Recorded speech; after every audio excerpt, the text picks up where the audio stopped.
Hər vaxtınız xeyir olsun, əziz tamaşaçılar. Hər birinizi gündəm verilişində salamlayırıq. Bugün regionda diqqət çəkən mövzulardan biri İranın sabiq prezidenti Məhəmməd Xatəminin ölkənin gələcəyi ilə bağlı səsləndirdiyi mühüm açıqlamalardır.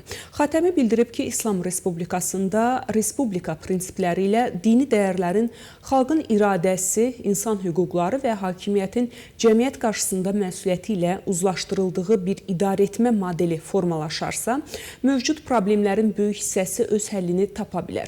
Bəs bu çağırışlar real dəyişikliklərə yol aça bilərmi?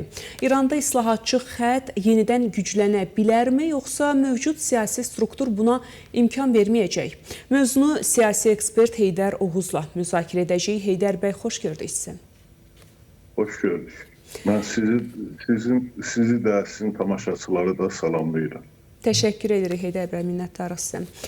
Sizcə, Məhəmməd Xatəminin bu çıxışı İran cəmiyyətinə verilmiş real mesajdır, yoxsa sadəcə siyasi balansı qorumağa hesablanmış bir çağırışdır? Açığı Məhəmməd Xatəmi köhnə kişilərdən, o məşhur söz var, köhnə kişilər. Yəni, bu Xatəmi də köhnə kadrlardandır. Adamın 82 yaşı var. 1997-ci ildən 2005-ci ilə qədər hakimiyyətli oldu, prezident olubdu və öz prezident olduğu dövrdə həqiqətən də İranı çox gözəl idarə edib. İranın rifah çağları onun dövrünə düşüb. Amma 82 yaşlı bir insanın durub o fikirlər söyləməsi, bugünkü şəraitə uyğun o reseptlər verməsi biraz sərt görsənir. Adam deyir ki, İslam idealları ilə çuğlaşmış bir demokratiya. Elə İranın ən böyük problemi odur. Yəni, insan haqları olmalıdır, insanlara seçim haqları verilməlidir. O, Xatəminin dövründə yürüdülən siyasətdə layiqlilərin qabağa çəkilməsi prinsipi öz əksini tapmışdı. Onun dövründə həqiqətən də layiqlilər ön plana çəkilirdi. Amma o hakimiyyətdən gedəndən sonra bu layiqlilər daha çox İslamçılarla əvəz olundu. Yəni hesab olundu ki, kim daha çox İslamçıdırsa, o hakimiyyətə gətirilməlidir, o hakimiyyətdə qalmalıdır. Halbuki demokratiya onu tələb eləmir. Demokratiya onu tələb edir ki, xalq öz istədiyini seçsin. Xalq da öz istədiyini seçəndə istər-istəməz nəsillər arasında bir fərqlər yaranır. 82 yaşlı kişi durub 18 yaşlı cavana məsləhətlər vermir, ona yol göstərmir, onun seçiminə hörmətlə yanaşır. Mən hesab edirəm ki, o Xatəmi özü vəziyyəti düzgün analiz eləməlidir və o İran xalqının qarşısındakı əngəllərin hamısı qaldırılmalıdır. Ən böyük əngəl də elə İslam idealları. Yəni, İslam idealları deyəndə mən İslamın ideallarına qarşı deyiləm, İslamın prinsiplərinə qarşı deyiləm. Amma sən İslamı götürüb siyasi prinsip kimi, siyasi ehkam kimi tətbiq edəndə istər-istəməz bu inkişaf dayanır. İslam 7-ci əsrdə gəlmiş bir dindir. Sən o 7-ci əsrdəki gələn dini, o dövrün o şəraitinə uyğun gətirilən ehkamları bugünə tətbiq edə bilmərsən. Bugün hər 3 ildən, 4 ildən, 5 ildən bir zaman dəyişilir, zamanın özünə uyğun tələblər yaranır. Bugün İran çox dəhşətli bir iqtisadi kriz içərisindədir. Bu iqtisadi krizdən çıxmaq üçün mütləq iqtisadi islahatlar aparılmalıdır. İranın önü açılmalıdır. İran dünyaya inteqrasiya olmalıdır. Getdikcə artıq dünyanın enerji mənbələri də dəyişilir.